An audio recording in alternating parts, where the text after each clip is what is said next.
Assalamualaikum warahmatullahi wabarakatuh. Halo guys, saya Alisa Sujani dari IAINSES Bangka Belitung. Akan sedikit menjelaskan beberapa dampak dari COVID-19 saat ini. Nah, banyak sekali pastinya dampak dari COVID-19 yang sedang berlangsung pada periode ini. Salah satunya dampak dari perekonomian Indonesia kita yang sekarang. Nah, saya akan menjelaskan kebijakan yang dibuat OJK untuk upaya mendukung pemulihan perekonomian yang sedang tidak baik. Yang saya akan bahas di sini yaitu kebijakan stimulus OJK menjaga fundamental sektor real. Nah, OJK secara berkelanjutan memonitoring implementasi pelaksanaan restrukturisasi kredit atau pembiayaan sesuai POJK nomor 11/POJK 03/2020 tentang perbankan dan POJK nomor 14/POJK 05/2020 IKNB. Nah, hal ini bertujuan untuk mendukung pertumbuhan ekonomi dan membantu debitur yang terkena dampak penyebaran COVID-19 itu sendiri. Yang pertama, OJK itu target lembaga jasa keuangan. Nah, dalam hal ini berlaku bagi bank umum, bank syariah, unit usaha syariah, bank pengkreditan rakyat, bank pembiayaan rakyat syariah, dan perusahaan pembiayaan yang menyalurkan kredit atau pembiayaan. Nah, dan selanjutnya itu restrukturisasi kredit atau pembiayaan.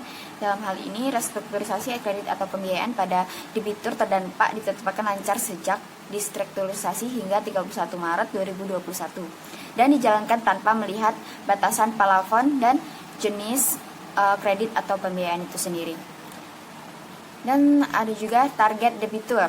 Debitur yang mengalami kesulitan memenuhi kewajiban pada bank atau perusahaan pembiayaan karena terdampak penyebaran COVID-19, baik langsung atau tidak langsung, yaitu dari perseorangan, UMKM, ataupun koperasi. Nah, selain kebijakan stimulus terkait restrukturisasi, kebijakan lainnya yang diterbitkan untuk meminimalisir dampak COVID-19 itu bagi masyarakat dan sektor jasa keuangan lainnya itu ada yang pertama, penetapan kualitas aset. Nah, di sini kredit atau pembiayaan dengan plafon lebih dari 10 miliar dapat hanya didasarkan pada ketepatan pembayaran pokok dan atau bunga atau bagi hasil ataupun ujrah. Dan yang selanjutnya ada penyediaan dana baru. Bank dapat memberikan kredit atau pembiayaan baru kepada target debitur yang dimaksud dan penetapan kualitas kredit atau pembiayaan dilakukan secara terpisah dengan kualitas kredit atau pembiayaan sebelumnya. Dan yang ketiga, ada jangka waktu kebijakan. Penetapan kebijakan yang mendukung stimulus pertumbuhan ekonomi dan mengurangi dampak penyebaran COVID-19 berlaku sampai dengan 31 Maret 2021. Dan yang keempat, pelaporan. Bank menyampaikan laporan stimulus kredit atau pembiayaan yang dimulai berdasarkan ketepatan pembiayaan serta pelaksanaan restrukturisasi secara luas jaringan pada April 2020, Juni 2020, September 2020, Desember 2020, dan Maret 2021. Dan yang terakhir ada pembentukan cadangan kerugian.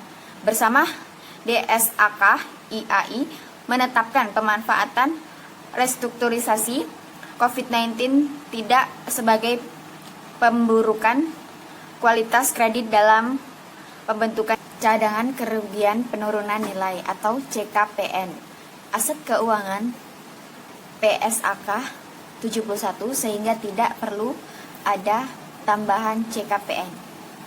Nah, mungkin itu saja yang dapat saya jelaskan dari perkembangan OJK Indonesia saat ini.